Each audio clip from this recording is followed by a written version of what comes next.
Kembali lagi di Detik Sore, nggak cuma hore. As you already can see, Detikers, kita di sini nggak cuma berdua. Sekarang sudah ada bintang tamu spesial di tengah-tengah kita yang menjadi another sosok yang menginspirasi. Kalau kemarin kita udah ngobrol-ngobrol soal bagaimana peran perempuan gitu ya di daerah memimpin sebuah kabupaten. Nah sekarang kita ngobrol lagi barengan sama sosok perempuan inspiratif lainnya. Kali ini yang dijalankan perannya nggak main-main, mengadvokasi penegakan hukum, HAM, dan juga kemanusiaan. Wow, luar biasa banget ya. Semuanya akan kita bahas bareng sama Mbak Sari Yuliati, Wakil Ketua Komisi 3 DPR RI. Welcome to Detik Sore, Mbak Sari. Apa kabar Mbak Sari? Good. I'm good. Good ya. Fantastic.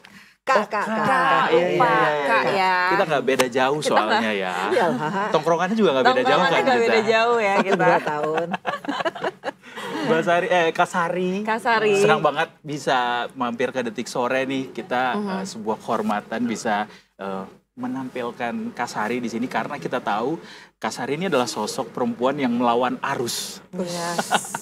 Karena beliau nih ternyata selain daripada menjadi perempuan yang tangguh di Komisi 3 begitu ya, dengan perannya sebagai Wakil Ketua Komisi 3, dan Komisi 3 kita juga tahu kan membidangi beberapa hal-hal yang juga kaitannya erat dengan sesuatu yang serius gitu. Dan ini juga Kak Sari ternyata happen to be orang yang lulusannya adalah teknik sipil. Cerita dong Kak Sari nyebrang dari teknik sipil terus kemudian jadi anggota DPR begitu dan juga membidangi Komisi 3. Ya. Ceritanya dari mana ya? Dari lahir. Dari awalnya gimana? Tiba-tiba kok plot twist nih gitu. Iya. Jadi berawal itu dari saya menjadi anggota DPR RI. Menjadi anggota DPR RI. Kebetulan di kehidupan sehari-hari saya itu saya memang banyak bersentuhan dengan aparat penegak hukum. Tetapi saya juga sekolah hukum juga, S1 saya ada, S1 hukum. Oh, double degree. Dan saya juga sekarang sedang ikut dalam S3 ya, sekolah S3. Doktoralnya juga di majornya hukum juga. Jadi sebetulnya ruang itu bukan hal yang asing lah buat saya. Gitu.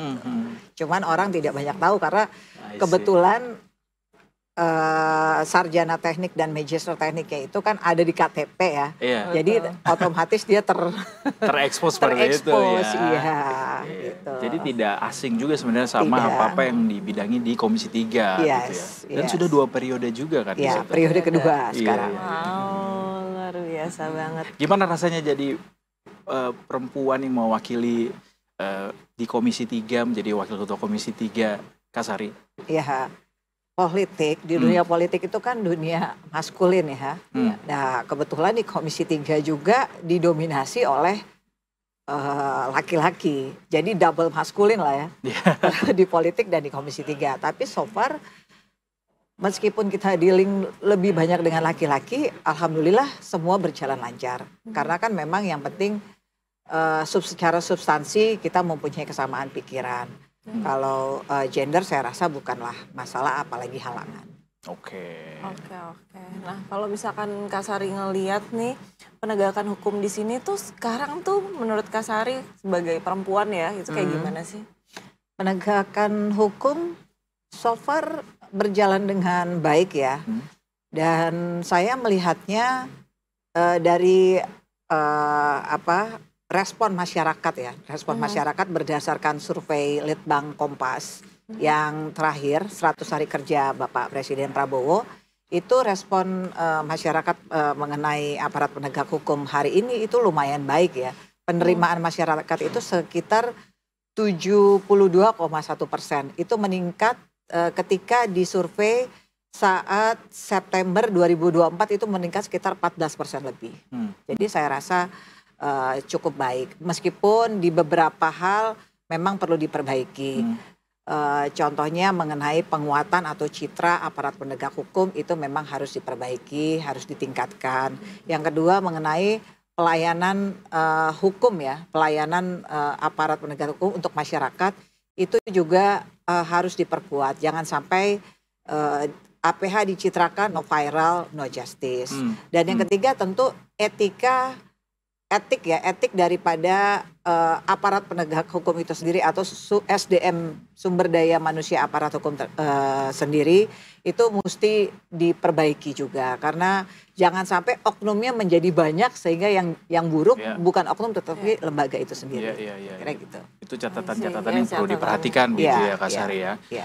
Tadi menarik ketika nge-mention no viral, no justice gitu ya. Kerap kali itu jadi dengungan yang disampaikan di media sosial oleh para netizen. Kak Sari sendiri juga merupakan tokoh yang juga kerap kali memperjuangkan yang namanya keadilan hak asasi manusia. Apa aja sih yang paling disoroti dari Kak Sari dari apa yang terjadi selama ini terkait penegakan HAM di Indonesia, dan apa biasanya yang paling sering dilihat? Begini ya, kalau dulu kita memaknai HAM ya, HAM itu kan diatur oleh undang-undang ya di Indonesia. Nah dulu pelanggaran HAM itu dimaknai sebatas diskriminasi, penyiksaan, tetapi seiring jalannya waktu, berkembang zaman, pelanggaran HAM itu kita ketahui ternyata nggak hanya di situ, macam-macam lah ya, bullying, kriminalisasi, pelecehan seksual, kekerasan seksual, doxing, dan lain sebagainya. Nah yang kemarin yang paling saya soroti, karena bukan hanya karena saya sebagai seorang perempuan ya, tetapi saya sebagai manusia, itu tentang pelecehan dan kekerasan seksual. Itu paling tidak bisa diterima karena dominasi kaum yang lebih kuat terhadap kaum yang lebih lemah itu sangat kental di situ, sehingga mereka tega melakukan pelecehan atau kekerasan seksual, abuse lah ya. Oh itu yang paling disoroti dalam beberapa waktu terakhir juga itu banyak kejadian. Dari dulu. Apalagi sekarang dengan semakin banyaknya informasi atau era keterbukaan yang lebih masif ya, sampai ke tingkat yang paling bawah itu banyak sekali kita temukan pelecehan atau kekerasan seksual yang mencuat akhir-akhir ini kan. Ya itu paling saya tidak bisa mentolerir lah soal itu, apalagi terhadap anak ya, anak perempuan maupun anak laki-laki. Iya, soalnya sekarang kan lagi banyak banget, kita juga beberapa kali ngebacain berita tentang pelecehan terhadap anak ya, gitu. Tapi sebenarnya itu tuh yang perlu diedukasi tuh kayak apanya sih Kak? Sebenarnya aku tuh bingung karena kayak gimana cara stopinnya. Kadang-kadang kan kita juga kayak, itu sebenarnya kita nggak tega ngelihatnya kan. Tapi gimana cara stopinnya, akarnya tuh harus dari mana sebenarnya? Pertama, jadi ya mungkin persoalan-persoalan itu persoalan klasik, tetapi zaman dulu kan mungkin informasi belum sangat terbuka seperti sekarang ya, sehingga kita tidak bisa mengetahui ada persoalan itu. Bahkan yang saya temui di pelosok-pelosok daerah itu juga kan justru semakin banyak persoalan-persoalan pelecehan atau kekerasan seksual, bahkan di dalam keluarga sendiri ya, karena memang itu bisa terjadi lebih banyak sama orang-orang yang dikenal. Ya tentu yang pertama edukasi tentang kekerasan seksual itu sendiri yang pertama. Yang kedua law enforcement. Kalau soal undang-undang, negara tuh sangat hadir di persoalan seperti ini. Contohnya itu adalah dengan instrumen hukum yang sudah sangat banyak. Undang-undangnya ada, lembaga-lembaganya ada, manusia-manusianya pun ada. Dan yang nggak kalah pentingnya juga pengawasan dari masyarakat sekitar. Masyarakat dulu mungkin tabu untuk menyuarakan pelecehan seksual, kekerasan seksual, apalagi kalau pelakunya adalah orang terdekat, misalnya kakaknya, bapaknya, kakeknya, pamannya, itu tabu untuk bersuara. Tetapi sekarang nggak boleh lagi. Nggak boleh lagi nggak itu boleh jadi tabu. Itu menjadi tabu, itu menjadi ketakutan untuk yang disampaikan, itu nggak boleh lagi. Karena itu merampas hak asasi manusia. Betul, sepakat. Tapi Kak Sari yang kerap kali kita temukan justru ketika di daerah begitu ya, itu tuh dijustifikasi dengan menjaga nama baik keluarga dan yang lain. Betul. Gimana Kak Sari ngelihat itu? Nah, zaman dulu jangankan kekerasan seksual kan, KDRT, misalnya KDRT antara suami ke istri, ayah ke anak, istri ke suami, itu kan dulu tidak bisa dilaporkan.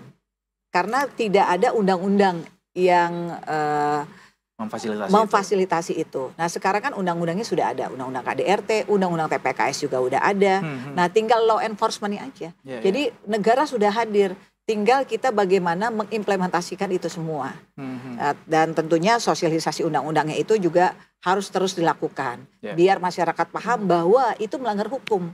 Kadang-kadang karena pelakunya adalah orang terdekat sendiri, dianggap durhaka, apa ya? Saya tuh mau ngomong nauzubillah min dzalik gitu. Kalau pelakunya bapaknya sendiri, ketika anaknya bersuara, itu mereka dianggap durhaka terhadap orang tua. Padahal orang tuanya juga nggak jelas gitu. Nah itu sosialisasi seperti itu yang harus terus dilakukan, bahwa itu adalah perbuatan melawan hukum dan harus disuarakan dan harus ada proses hukum. Gitu. Jadi secara produk hukum itu semua sudah terfasilitasi sekarang. Nggak perlu produk hukum baru.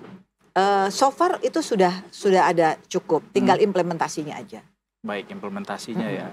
Karena kan kita percaya ketika undang-undang itu sudah memfasilitasi, ada lahir aturan-aturan turunan di dalamnya, mestinya apa yang terjadi di masyarakat lebih terkendali begitu ya Kak Sari. Ya. Memang kendalanya adalah soal pembuktian. Karena siapa yang mendalilkan, dia yang harus membuktikan. Kadang-kadang pelecehan itu, kalau kekerasan seksual masih bisa kita visum ya, masih bisa ada pembuktiannya. Tapi kalau pelecehan misalnya dengan kata-kata verbal, itu memang agak susah membuktikannya. Karena kadang-kadang itu dilakukan hanya berdua dan di ruang-ruang tersembunyi. Gitu. Padahal itu termasuk pelanggaran HAM juga ya Kak Sari ya. Dan melanggar hukum. Jadi kalau misalnya saya bilang pocut, dasar kerdil Anda gitu, itu termasuk tuh ya. Itu pelecehan. Itu pelecehan. Kalau mau dilaporkan bisa, pembuktiannya aja memang yang menjadi persoalan. Karena hukum kan harus ada bukti, ya kan. Kalau enggak kita fitnah kan. Benar-benar. Hoax. Kalau direkam, dasar cantik kamu gitu ya. Tapi kalau direkam jadinya takut bumerang, jadi pencemaran nama baik. Serba salah nggak? Iya, memang persoalan itu di pembuktiannya aja memang masih bersoal sih. Siap. Mungkin pakai suara aja, nggak usah pakai video, bener nggak? Ya, kalau ada orang mau melecehkan kita kan kita nggak tahu, jadi kita nggak siap merekam kan? Iya lagi, itu kan unexpected plan ya. Tapi kayak mau dilecehin nih, kan agak serem ya. Iya serem juga sih, kayak nunggu. Kayak nunggu gitu. Iya. Oke, ini tuh ini kan ada Kak Sari tuh ngebahas tentang perlindungan terhadap tersangka, ya kan? Oh ya. Kayak tadi pagi ada yang baca nggak cerita yang ibu ngambil bawang? Betul, yang dikeroyok sama masa akhirnya. Iya betul kan, dia salah. Dia kalau misalnya itu jadi tersangka, tapi maksudnya kenapa dia sampai bisa dipukulin gitu, ibu juga kan. Berarti itu sebenarnya perlindungan terhadap tersangka itu penting? Penting lah, jadi di mata hukum semua orang kan berkedudukan sama, baik tersangka maupun korban itu kan di mata hukum harus mempunyai posisi yang sama. Tersangka mempunyai hak dan kewajibannya sendiri, korban juga mempunyai hak dan kewajibannya sendiri. Dan tersangka baru kita bisa bilang salah ketika keputusan pengadilan yang ingkrah. Kalau tersangka baru disangka. Betul. Belum asas didakwa. praduga tak bersalah. Harus mengedepankan asas praduga tak bersalah. Kalau contoh ibu-ibu itu kan sudah main hakim sendiri, itu udah lebih lebih advance lagi tuh. Dan itu pelanggaran hukum jatuhnya ya Pak Sari. Iya, pelanggaran hukum. Menganiaya orang kan masa nggak salah? Betul. Ya kalau dia salah mencuri, ya silakan aja diadukan, kan ada prosesnya. Buat laporan, buktinya apa, ya kan? Lalu nanti kalau polisi merasa cukup buktinya, bisa diproses lebih lanjut. Kalaupun kita seandainya kita juga jelas melihat dia, nggak usah nyolong bawang ya, mencuri bawang ya. Kalaupun kita jelas dia membunuh, kan nggak bisa kita adili juga, nggak bisa kita mengadili sendiri juga kan, ada ruang-ruang yang memang sudah disiapkan gitu. Ini ada kaitannya juga sama literasi masyarakat terhadap HAM itu sendiri nggak sih Kak Sari? Iya, itu yang tadi saya bilang. Makanya kita meskipun negara hadir dengan menyediakan instrumen-instrumen yang cukup dari mulai undang-undang sampai aparatnya, tetapi kita juga harus mensosialisasikan apa sih pelanggaran HAM itu, gitu. Apa sih melanggar hukum itu, harus disosialisasikan sehingga masyarakat juga tahu untuk mereka tidak mengerjakannya, atau bahkan kalau ada orang yang mengerjakannya mereka tahu tidak boleh main hakim sendiri. Ada saluran-salurannya lah. Betul. Kadang-kadang kita ambigu gitu, ini sebenarnya boleh nggak sih atau apa nggak sih, ini kelewatan nggak sih, sama diri sendiri aja bingung masalahnya. Iya kan? Suka menertawakan diri sendiri terhadap perbuatan-perbuatan yang itulah dilakukan pentingnya self love. Itu pentingnya self love ya, Love yourself. Kurang saya kayaknya self love-nya ya. Ajarin dong Kak Sari self love. Apresiasi ke diri sendiri itu perlu. Tuh. Betul. Apresiasi sebuah ke diri quote sendiri. itu ya. Iya, perlu. Sebelum kita mengapresiasi orang kan kita harus bisa mengapresiasi diri sendiri Betul juga. sekali. Iya benar. Dan lanjut lagi Kak Sari soal Siap. ini kekerasan juga terhadap perempuan tuh kerap kali juga muncul dari itu tadi udah sempat disebut juga soal oknum gitu. Iya. Kadang-kadang masyarakat tuh takut gitu when it comes to berhadapan dengan oknum gitu. Aparat kah atau sebuah institusi kah atau apa? Gimana sih baiknya kita menyikapi hal-hal seperti ini untuk masyarakat POV-nya Kak Sari? Oh, maksudnya ketika pelakunya itu adalah oknum gitu ya, oknum aparat atau oknum apa gitu Iya, ya, instansi atau lembaga tertentu. Ya tetap kedudukan kita di mata hukum kan sama. Sama semuanya. Bahkan kalau menurut saya, kalau pelakunya itu adalah aparat penegak hukum, mereka-mereka itu harus dikasih hukuman yang berlipat-lipat daripada warga biasa yang melakukannya. Karena kan tugasnya mereka adalah melindungi masyarakat. Yeah. Ketika pelindungnya itu justru pagar makan tanaman, harusnya dikasih sanksi yang lebih berat sanksinya lagi. tuh lebih berat, berlipat-lipat daripada masyarakat biasa yang melakukan. Karena udah kontradiktif gitu ya dengan apa yang jadi tugasnya ya. Dan perbuatan dia itu juga membuat masyarakat tidak percaya terhadap institusi tersebut. Nah, kalau masyarakat udah tidak percaya itu bahaya. Gitu. Apa aja yang sudah dilakukan buat Kak Sari sendiri dalam beberapa tahun kebelakang bisa meliterasi HAM gitu, katakanlah HAM dulu aja ke masyarakat, dan apa tantangannya Kak Sari? Ya kalau di masyarakat saya banyak melakukan pendampingan. Di Komisi 3 sendiri, di rapat-rapat komisi saya juga banyak menyampaikan persoalan-persoalan tersebut kepada instansi yang terkait, dalam hal ini mitra saya, polisi, jaksa, dan alhamdulillah sudah direspon sama Pak Kapolri dengan beliau membentuk direktorat tentang pelecehan seksual juga, mereka sudah ada, dan TPPO juga. Pak Kapolri, alhamdulillah sih mitra-mitra itu responnya sangat cepat. Ya kendala tentu ada ya, karena masyarakat kita yang berjumlah 270 juta jiwa lebih, yang itu juga terjadi di banyak tempat, ya tentu belum semuanya kita bisa mengakomodir. Tetapi untuk bisa meminimalisir persoalan-persoalan tersebut, Komisi 3 bahkan membuka ruang untuk adanya aduan masyarakat tentang apa saja, tidak khusus pelecehan seksual, tentang apa saja. Tentang apa saja apabila merasa mendapat perlakuan tidak adil bagi APH, oknum-oknum APH yang melakukan tugasnya tidak sesuai SOP, kita terbuka untuk masyarakat untuk mengadukannya kepada kami. Gimana cara mengadukannya Kak Sari? Tulis surat berkirim ke DPR, ke Komisi 3? Yes, ditujukan ke Komisi 3. Mau itu email atau fisik langsung juga bisa ya? Bisa, makanya kami setiap hari sering sekali membuka RDPU, memanggil pihak-pihak yang mengadukan masalahnya. Paling sering apa sih masalahnya itu dari masyarakat? Aduh banyak sekali ya, karena persoalannya itu sangat kompleks ya. Nggak hanya tentang pelecehan atau kekerasan seksual, banyak sekali tentang pencerobohan tanah, tentang bullying, tentang banyak sekali lah, banyak hal. Ada kayak permasalahan yang baru nggak, yang kayak baru kita dengar lagi ada permasalahan atau itu unik di yang unik teringat mungkin, sekali sama Kak Sari selama berada di Komisi 3? Rata-rata sih persoalannya sama ya. Kejahatan-kejahatan konvensional banyak.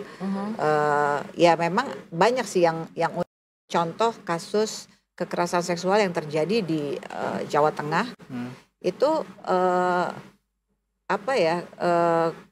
pejabat-pejabat desanya dalam memberikan solusinya itu, ada orang kena kekerasan seksual, solusinya itu dikawinkan, dinikahkan secara siri. Nah gitu. itu juga itu lucu kan gitu. Itu kan tidak menyelesaikan persoalan, pidananya tidak hilang gitu. That's not a solution. Iya, cuman karena mungkin ya itu tadi literasi, sosialisasi tentang pentingnya HAM, tentang pentingnya melawan hukum, itu mereka harus tahu. Mungkin itu ketidaktahuan juga gitu. Terutama buat perempuan ya, membela haknya sendiri ya. Betul. Bukan saja perempuan, kalau saya menyebutnya kaum yang lebih lemah. Karena kadang-kadang lelaki juga menjadi korban pelecehan atau kekerasan seksual gitu. Betul. Dari, bisa. Walaupun agak lebih jarang nggak sih sebenarnya untuk laki-laki jadi korban sejauh ini? Lebih jarang dari perempuan iya, tetapi semakin hari kayaknya kasusnya juga semakin meningkat. Kalau dibiarkan, dinormalisasikan nanti akan jadi lebih tinggi lagi masalahnya gitu ya. Lelaki dewasa ataupun anak-anak sekarang udah mulai banyak. Sayang banget kita tuh suka menormalisasi hal-hal yang harusnya tidak normal tapi dinormalisasi, makanya ketika ada yang salah tuh langsung diplototin langsung terus habis itu dibenerin benerin jangan dibikin normal, jangan dibikin biasa gitu. Tapi jujur karena kadang-kadang kita sendiri kan bingung ini tuh sebenarnya normal apa enggak, coba kan itulah pentingnya untuk meliterasi diri sendiri ya, selain daripada ada pihak yang datang ke kita untuk meliterasi kita gitu loh. Sering-sering nonton Detik Sore. Tapi kalau saya rasa setuju. Kalau saya rasa pelecehan atau kekerasan ya nggak normal lah. Iya.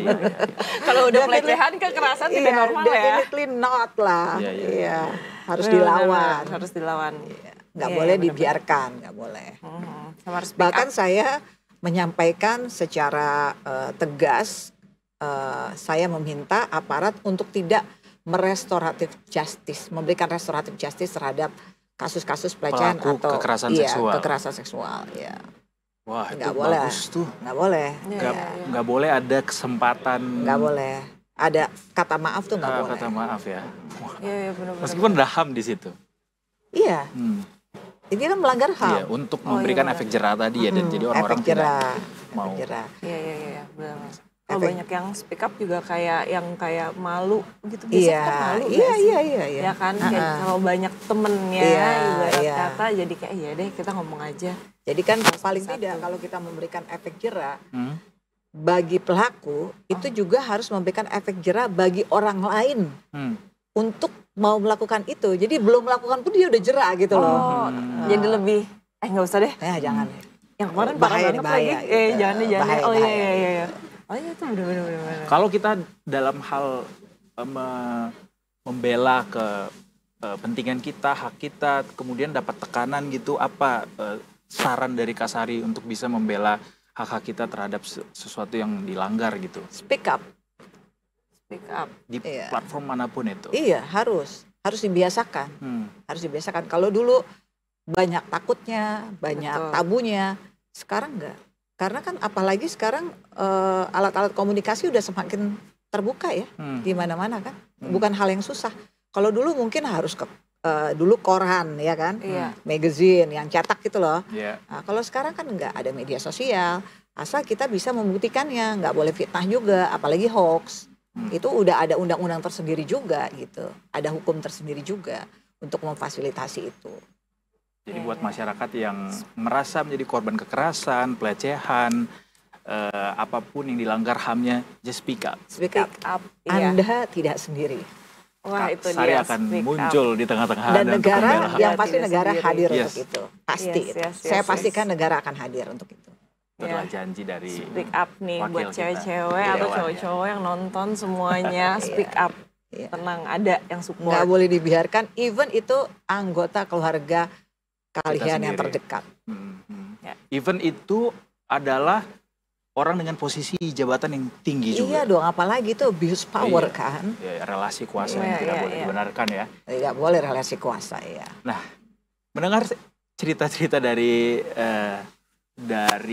apa yang disampaikan Kak Sari tadi, kita juga dari Detikom memberikan apresiasi Kak Sari dalam rangka juga ini masih bulan Kartini gitu ya, tidak jauh dari Hari Kartini. Jadi memberikan apresiasi kepada perempuan-perempuan inspiratif yang berani berjuang terhadap kemaslahatan masyarakat banyak. Sekar Agni Negeri diberikan kepada Kak Sari yang akan diberikan langsung sama pemimpin redaksi Detikom, Mas Alvito Dianova Ginting. Boleh kita berdiri, Kak Sari? Siap. Selamat. Siap, thank you Pak. Berdasarkan penelusuran kami, Kak Sari ya manggilnya. Kak Sari. Kak Sari ini mendapatkan apresiasi Sekar Agni Negeri sebagai legislator perempuan peduli advokasi penegakan hukum. Waduh, Selamat. Saya merasa tersanjung loh. Mudah-mudahan ini jadi semangat dan penegakan hukum di Indonesia masih punya PR yang panjang. Butuh perjuangan dan sosok-sosok seperti Kak Sari ini. Mudah-mudahan bisa memberikan motivasi untuk ke depan membantu yang membutuhkan keadilan hukum. Advokasi ya. Yeay, kita tepuk tangan dulu. Boleh foto, silakan. Kak Sari mungkin ada yang ingin disampaikan sambil dipegang penghargaannya. Apa yang ingin disampaikan buat masyarakat mungkin terhadap apa yang jadi concern Kak Sari? Concernnya ya seperti yang tadi sudah kita bicarakan bahwa di tengah era keterbukaan ini apabila ada masyarakat, anggota masyarakat yang merasa hak asasinya dilanggar, kita harus speak up. Nggak boleh lagi ada rasa takut, apalagi rasa tabu. Ingat, kita semua ada untuk Anda, negara juga pasti hadir untuk Anda. Luar biasa. Terima kasih Kak Sari sekali lagi. Terima kasih juga Mas Alvito. Kita akan bertemu di Sekar Agni negeri lainnya. Detik sekarang masih ada banyak deretan perempuan inspiratif lainnya juga yang akan kita apresiasi. Tetap bersama kami di Detik Sore. Gak cuma ore-ore.